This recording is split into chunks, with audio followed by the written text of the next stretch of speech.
Giorgia Meloni in Italy, Viktor Orban in Hungary, Robert Fico in Slovakia, Marine Le Pen in France, and Santiago Abascal in Spain. Just a few of the far-right populist leaders in power or jockeying for it in Europe today. But some would argue that none have the political nous, heritage and longevity as the man who sent tremors through the European elite just recently. The guy with the platinum hair who, in a televised debate just the other day, told his socialist opponent, "You may speak 7 languages, but I speak the language of the people." Let's talk about Geert Wilders, the man who, in a shock win in the recent Dutch election, has vowed to put the Dutch first in Holland. He's been closely observed by Ron Haarman, who joins me now. Ron, thank you for appearing on En Camino. Thank you very much for having me. Ron, I wonder, can we describe Geert Wilders? Give us a sense of the man. Of course, well, Wilders, he's a former member of the VVD, the Dutch Conservative Liberal Party, in fact, the party of our Prime Minister, Rutte. He is, and you just gave an excellent example, he's an excellent debater, not only in the parliament, but also on television. He's a very shrewd, intelligent politician, Islamophobic par excellence. He was prosecuted for his public appeal to his followers, saying, "Do you want more or less Moroccans in the Netherlands?" Of course, meaning less. He is now officially the Nestor of the parliament, 25 years in office. He runs his party as a dictator. The Party of Freedom has no members. It's just a one-man show. And he needs 24 hours protection a day for already a decade because of all the threats made against him. So it's quite a special person. So what does it say about the situation in Holland that Wilders' manifesto, put the Dutch first, is such a powerful, persuasive message to the electorate? Yeah, of course, but it also was very, it was, his timing was perfect because, during the election, the most important issue was immigration. And Wilders owns this issue already for many, many years. And it's also closely tied to the major housing crisis we do have in the Netherlands. I give you an example. We need to build at least 360,000 houses, and Dutch people are on waiting list for more than 10 years. However, asylum seekers get their houses immediately. And that, of course, is a point that has been made clear by Wilders every day and every day and every day. Dutch people first, and then asylum seekers. No, Dutch friends are telling me that excuse me for interrupting, Dutch friends are telling me that there are people sleeping in their cars. Yeah, because of those waiting lists. And if you see, although most Dutch people, they welcome asylum seekers and refugees. That's not a problem.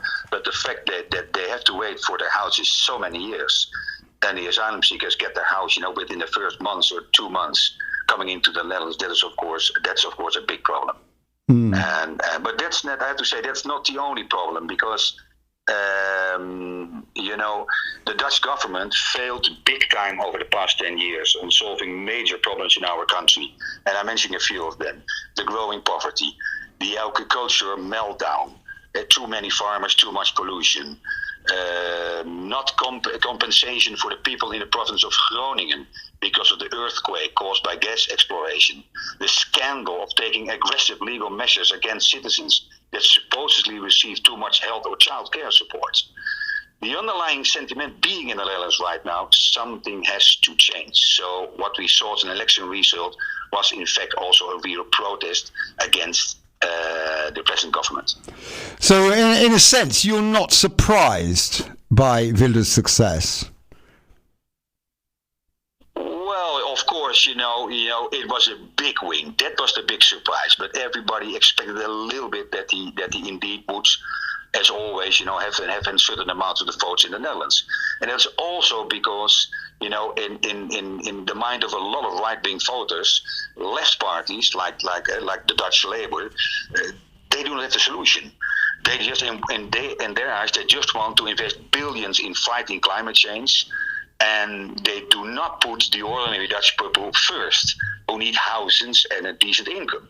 And actually, Wilders is quite leftish on his socio-economic agenda. So that also, a lot of voters from the Dutch Labour Party went to Wilders also because of that. Yeah, well, he wants to put the Dutch people first. So I suppose that's not surprising. Tell me, Ron, where does his hostility to Islam come from? Well, that's a difficult question, because when he was still a member of the Conservative Liberal Party, he never mentioned it. And suddenly, when he started his own party, the Party of Freedom, it was his major issue, and ever since. So, I think in those days, we were talking about 10, 15 years ago, it was more or less unexplored territory in the Dutch political arena. So he really jumped on it, and maybe just for political gain. I really doubt whether his really anti-Islamic rhetoric is something from the heart. I doubt it. Really, the fact that he lives with his wife in a safe house with bodyguards, that's in response surely to a threat from Muslim extremists, from jihadists. I mean, he said himself, if I would have criticized Christianity or Judaism's negative aspects, I would not have lost my personal freedom for more than 20 years. No, of course. No, it's what I explained to you. He needs protection 24 hours a day, but that is, the result of taking this position in the first place. But when he started the Party of Freedom, then suddenly, he jumped on the issue, and ever since he's talking about, we have to do something about the Islam and the Morocco is now our country. But he never did that when he was a member of the Liberal Party, and that's a little bit strange, of course. So, in my opinion, then it cannot come from his heart. But of course, when he started, all this anti-Islamic rhetoric, then the life threats came, of course, that's logic. So how seriously are we to take this manifesto, or potential manifesto, to ban the Quran, to ban immigration from Muslim countries, and to ban the building of mosques? Well, I think, we have a very, there's also a new political party, it's called New Social Contract, who also made a huge the victory in the last elections, and Wilders needs them to form a centre-right government. He also needs the Conservative Liberals. And New Social Contract has already said very clearly, we don't want to engage in negotiations right now to form a Dutch government, because the first thing we have to do, we have to solve the anti-constitutional elements of Wilders' political program. And if we cannot solve that, there will not be a right-wing government, centre-right-wing government in the Netherlands. So he depends on support from the New Social Contract. With Peter Omtzigt, yeah? Peter Omtzigt, yeah. Peter Omtzigt. And he also depends on the Conservative Liberals, who lost in the elections 10 seats in Parliament. And the Conservative Liberals said very clearly, okay, we will not participate in a right-wing government. We only will tolerate it in Parliament. So both constructions, are very unlikely to happen. So it's a very difficult political situation in the Netherlands. Yeah, just to put the Dutch political landscape in perspective, Ron, how many political parties competed in the recent election? 26, so it's very difficult. So that means really 26. That's absolutely. Only a few of them, only a few of them have more than 10 seats in Parliament, or 20 seats. Only 4 parties have more than 20 seats. Three on the right side, and only 1 on the left side. So on the left side, it's almost impossible to form a government. So it must be a right-wing cabinet. Government, but that's going to be very difficult because of the fact that those two important parties, New Social Contract and the Conservative Liberals, are at this moment not willing to work with the Wilders in the same government. But yeah, just to go back to the number of political parties, that as an English person, that's an extraordinary devolution somehow of democracy. That we basically, in Britain, we have more or less a two-party system. There are, of course, the Scottish and the Liberal Dems, and but basically it's a two-party system. But you're telling me that there are more than 20 parties represented in Dutch Parliament. Exactly, because we don't have the district system that you have in the UK. So, if you reach the threshold, I think you need 60,000 votes for one seat in the parliament. Political party that is able to reach that threshold of 60,000 votes gets a seat in parliament. And that means it is scattered all over the place, parliament right now. We have had it for many years already, but it has become even worse. And that, of course, is very difficult to get a stable government. That's a big democratic problem we face right now in the Netherlands. Ron, how serious is Wilders on Nexit? He's a renowned Eurosceptic.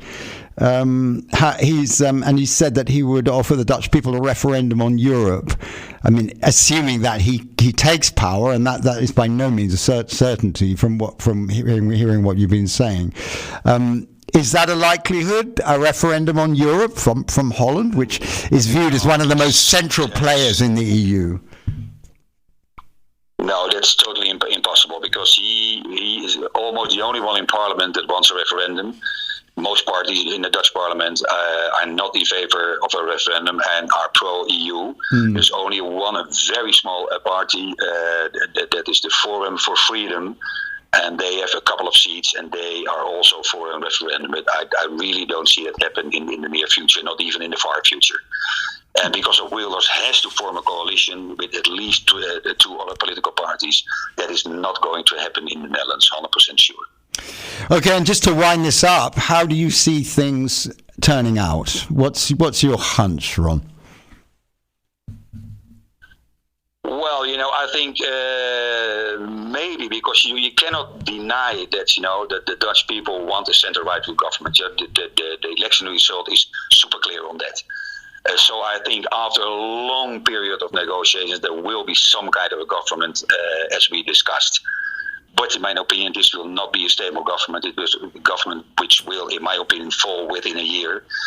And if we will not reach, if those parties will not reach an agreement, then we have to go back to the ballots again. We have to have new elections. So whether it will be this government with Wilders or we go to the ballot again, it will be indeed an unstable political period for the Netherlands, and that's something we really do not need, because there are many severe problems, as I explained, that need to be solved. So in fact, we do not need this unstable political system where we are in right now. Ron, it's been fascinating. We'll watch this space. In the meantime, thank you very much for your time. Thanks for having me again. Thank you. Bye-bye now.